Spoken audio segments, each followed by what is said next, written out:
On today's podcast, we're talking about the kryptonite of productivity and reminding ourselves of a few life hacks that will help us stay focused on the most important priorities in our life and work. Welcome back to the Thermostat with Jason Barger. If you're currently on a commute, a walk, or just a micro break in your day, glad you're making time to step back, to think, and to reflect on the next steps on your journey. I've never been more convinced the best leaders and team cultures in the world are the ones that make time to step back, breathe in good oxygen, and calibrate their thermostat. I hope today's conversation leaves you feeling grounded and inspired. Now let's dive into today's topic to engage our minds and hearts in order to authentically lead and create compelling cultures wherever we are in the world. Hey everyone, it's Jason, and welcome back to the Thermostat Podcast. Wherever you are and however you're coming to the podcast today, welcome in. So glad you are here. We are in Season 8. We're wrapping up Season 8. We have now well over 260 episodes, I think it is. So a whole lot of content out there. So glad, and such a great celebration of our listeners out there. So thank you to everyone out there who has been a part of this podcast from the beginning and continues to show up. And so glad that this continues to add value to your life and to your work and contribute in that way. And anybody that's new to the podcast, welcome in. So glad you're here. Like I said, 260 episodes. So all you got to do is go back, Google my name, search any topic around, and chances are you're going to find something that hopefully, again, adds value to your life and your work. My commitment to all the listeners out there, anyone who's listening to this podcast, my commitment to you is that I want this to be a time in your day, in your week, in your month, whatever the practice is for you, a time for you to step back and to think about the temperature that you're hoping to set in your life and your work.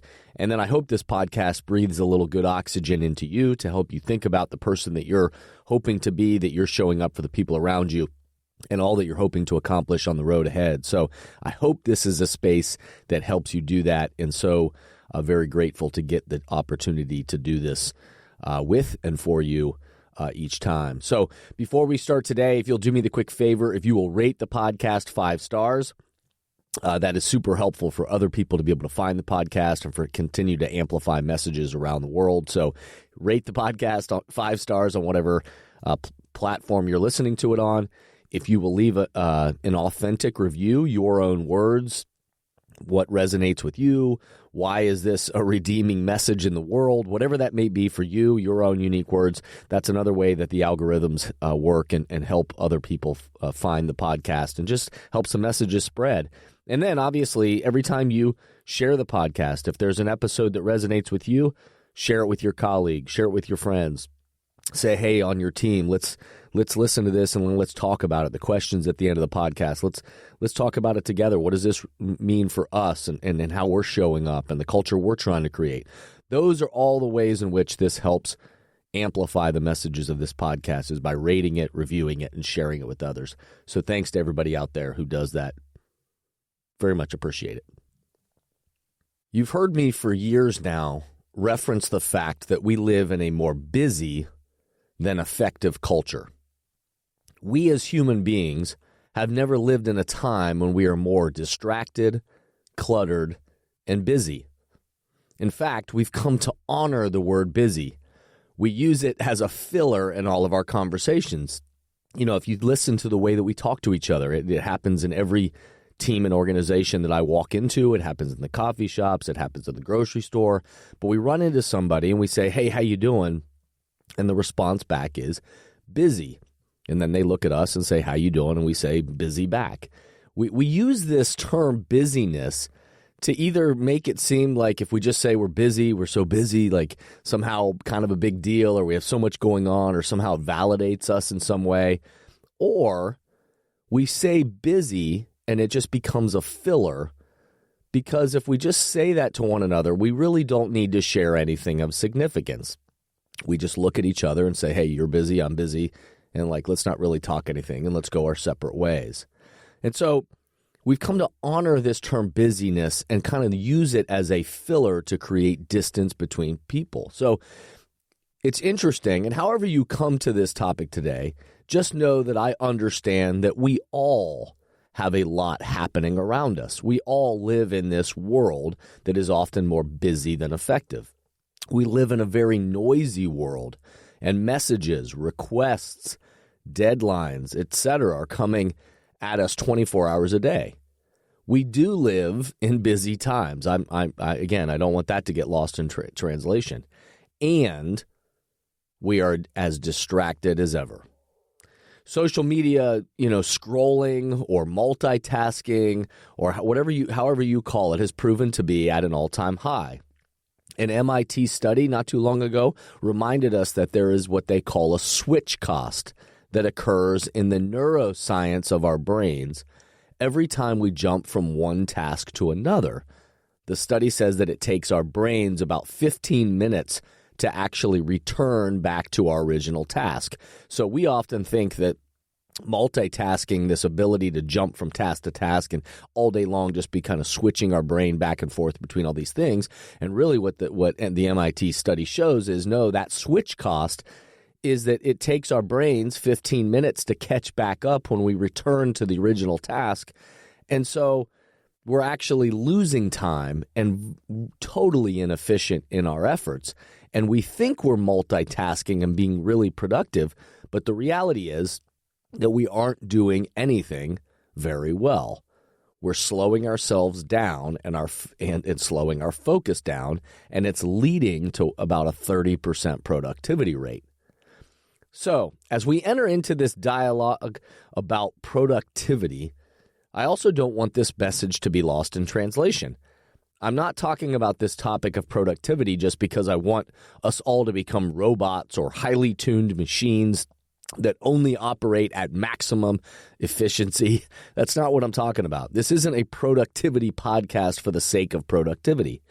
However, I do desire for myself and all of us to be as effective as we possibly can be at the priorities that are our highest and for the lives that we want to live. Therefore, this podcast is about being clear on our mission, our highest priorities, and then what can we learn that will help us maximize our efforts to be the people we want to be while doing compelling and meaningful work. It's about the impact on ourselves, others, and the quality of the life and work that we lead. Let's turn our focus to the ways we can maximize our focus and efforts on the things that matter most in our life and work. So, on today's podcast, we're talking about the kryptonite of productivity and reminding ourselves of a few life hacks that will help us stay focused on the most important priorities in our life and work. But before we dive into today's topic, let's pause, take a quick break, and we'll be right back. Many teams and organizations right now are realizing that they need to do both. They need to engage the minds and hearts of their people in person, where everyone in the room can experience the energy of congregating together and find clarity for the road ahead. And they also need to continue to find ways to engage the minds and hearts of their people virtually, with those who are working remotely or at a distance. So, if you are in the process of planning your next team meeting, company all-hands event, conference or culture summit, and are looking for support with a powerful keynote speech, facilitated team conversations that are the currency for change, or deeper development on leadership mindset and an intentional strategy for the culture you're trying to create, I hope you'll contact us at jasonvbarger.com, jasonvbarger.com. It is my privilege and our honor to partner with great people to provide support in these areas.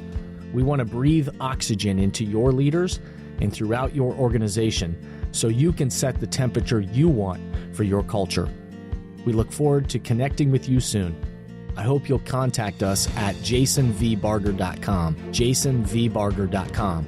It is my privilege and our honor to partner with great people to provide support in these areas. We want to breathe oxygen into your leaders and throughout your organization so you can set the temperature you want for your culture. We look forward to connecting with you soon. People within organizations are often described as superheroes, Wonder Woman or Superman, for their ability to accomplish tasks.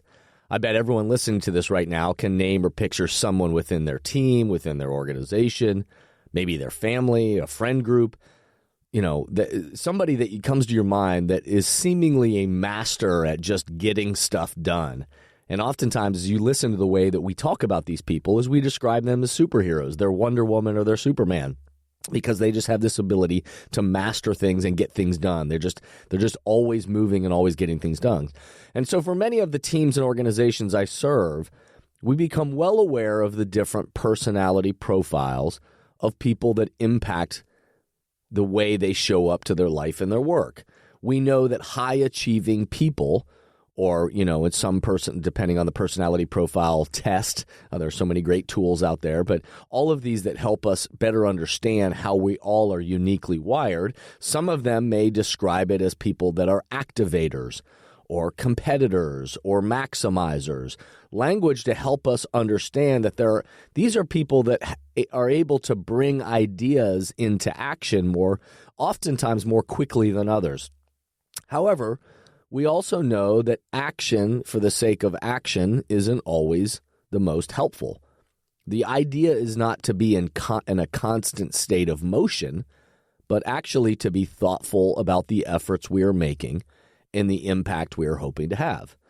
A recent Fast Company article study of thousands and thousands of workers, I think it was 30,000 or so people, revealed that only 5.72% of people test out as what they call prominently productive.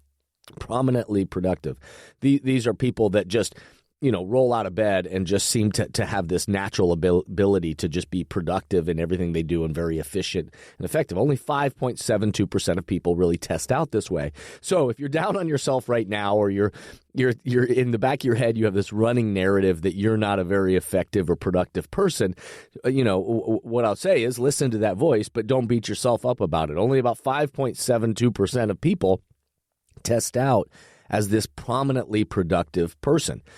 But there's still things that we can learn from these people, because all of us, wherever you see yourself on that spectrum, all of us fall somewhere in there, and we all have an ability to look at this and say, how could we be a little bit more productive or effective? And again, not just for the sake of action or motion, but to help bring our highest priorities and our mission to life. So relax. You're not alone in the fact that you might be somebody that isn't in that top 5.72%, or perhaps you are. And if you are, congrats. But there's still something to be learned from this. So we can learn from these people that tend to be highly productive, and we'll return to that in just a moment. But for now, let's focus on the kryptonite that keeps us all from being our most productive self. The research is pretty clear that distractions are the biggest kryptonite to productivity. Our focus is jumping from one shiny object to the next, and therefore, we don't slow down to identify what the most important targets or priorities actually are. And then, due to these distractions, we don't give them the proper time and focus that requires us to be effective in those highest priorities. So, it isn't rocket science, but the research does reveal that these prominently productive people tend to bring some pretty simple, but evidently not easy, approaches to their life and their work. And so, I want to share with you a couple of the life hacks that these people do that, again, aren't wildly surprising, but we all can reflect on how do we do with these things that may sound simple but aren't always easy to implement, but ways in which, wherever you fall on that spectrum of productivity, how could you raise up a few notches just by being more thoughtful about these specific things. So these people that test out prominently productive, there are a few things that they do very clearly. They know, the first thing is, they know when and how they are most productive. These highly effective people know what type of environment and habits help them operate at their best. They are self-aware enough, if you remember all of the series that I've done around emotional intelligence, these people are highly emotionally intelligent in the sense that they're self-aware enough to know and then disciplined enough to know how to turn off the distractions and put them, in these designated spaces of time and environment to focus on what matters most. So the first thing that, again, isn't rocket science, but these people that test out prominently productive, they know when and how they are most productive. They have a great self-awareness around themselves. The second thing is that they make daily achievable targets in alignment with their long-term goals, which, again, may not sound surprising, but these are people that get very disciplined about understanding that they need to make daily achievable targets in alignment with long-term goals. So before they just launch into an activity each day or each week or month or year, they actually take time to get clear on what their priorities are. They then identify targets or goals that would help them move in that direction. From their long-term goal of what they are trying to accomplish or who they want to be in 1 year from now or 3 years from now or 5 years from now, they break those longer-term goals down into monthly, weekly, and then even daily targets. There's a method that's referred to as the Ivy Lee method. It's a practice that many of these people point to that helps them stay focused on what matters most. They begin each day with identifying the 6 most important elements that need their focus that day. Now, this doesn't mean that they're necessarily going to solve all those 6 things or finish those 6 things, but here are the 6 things, the elements that need my focus today. And the people that test out this way seem to have a great ability to stay focused on those higher priorities. The third thing they do is they incentivize good habits. They reward themselves for staying on track and doing meaningful work. They pick something that brings them joy and reward themselves after they accomplish their targets with those things. And so rather than constantly being distracted by those items during the process, whether that's they love looking at their phone and jumping around and are drawn to social media, well, they get really good at saying, I'm going to allow myself to do that, but not until after I accomplish these tasks. Or, man, they celebrate themselves with a treat that they love, but they're gonna treat themselves after they do the tasks, and at the end of the day, they're going to do that.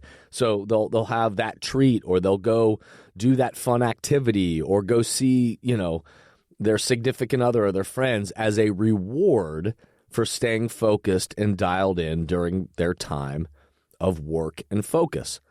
And what ends up happening is that they don't overwork. In fact, they become even more efficient because they allocate the appropriate time for those things in their life and work that matter most, and then they reward themselves with something that they enjoy afterwards that kind of keeps this dopamine, as you read and study more about this dopamine from their brain that continues to reward them for this kind of disciplined and focused efforts. And then the fourth thing that I'll point out is that, and again, this may just be Captain Obvious as I do, but the fourth thing as you look at these prominently productive people is that they drop bad habits. And again, I know it sounds easier said than done, but prominently productive people use their emotional intelligence, their self-awareness, to also identify those distractions that are getting in their way, the obstacles that don't need to be there, the ones that keep them from living the life they actually desire. So the habit of scrolling of the phone endlessly gets kicked to the curb because they recognize it isn't helping them. They set limits of how much time they will actually give to a particular activity. And you've heard me talk about the topic of investing time versus managing time. Again, I did a whole podcast around this idea, so you can search up that term, investing time versus managing time. Very much these people, they recognize that their goal each day isn't just to manage their time, it's actually to invest it. And so am I willing to invest a particular amount of time in something that is a bad habit or something they deem, again, without judgment, but they deem to not be helpful to them in accomplishing whatever that goal is or their highest priorities. And so you can go back and listen to that topic if that resonates with you, this idea of investing time rather than managing time. So as usual, as we come to the end of a topic like this, I want to leave you with some questions to help all of us reflect on the kryptonite that gets in our way and the simple but not always easy efforts we could make to shift our behaviors in alignment with that person or that hope or that goal, that target that you might have for the year ahead or 3 years or 5 years from now in your life, in your work, whatever that may be. So a couple of questions to ponder along the way. What is your kryptonite?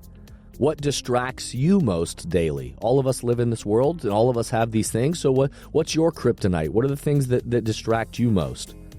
What are your top 6 targets? What are your top 6 targets for today? What are they maybe for the priorities for this next year or this next month? And then, how does that boil down into how do you show up today? Can you even name those things? And what would you incentivize? What would help incentivize you to make a small behavior change? What brings you joy that would help incentivize you to, again, stay focused on those priorities during a day, during a week, during a month? What is that for you? So I hope today's episode got you thinking in some new ways. If a deeper dive into any of these topics is helpful to you or interesting to you, or if you just have a comment or thought or question about any of this, you can reach out to us, info@jasonvbarger.com, info@jasonvbarger.com, or track us down, the jasonvbarger.com website. We're going to continue to design content to help reach you, meet you where you are, and again, hopefully add value to your life and your work. If we can be of any support to the development of leaders and people in your organization, or the intentional development of culture or clarity around mission, vision, and values, any of that work, if we can be of support to you, please track us down through the website, jasonvbarger.com, and we'll hook up a time to chat and learn more about what you're trying to accomplish, and then see how we might be able to support you along the way. So lastly, I'll just remind you to go back and hopefully invite you to listen to past episodes. Again, you can Google my name and any of the topic around leadership and culture and all the stuff that we've been talking about. And you'll find many topics, over 260 topics, in fact, that will hopefully add value to your life and your work. And I appreciate anybody that, again, rates the podcast, leaves an authentic review in your own voice, and then certainly shares it with the people around you in your life and your work. So cheers to you. Cheers to all of us for the path ahead. And remember that the future of leadership is you, is me, is us.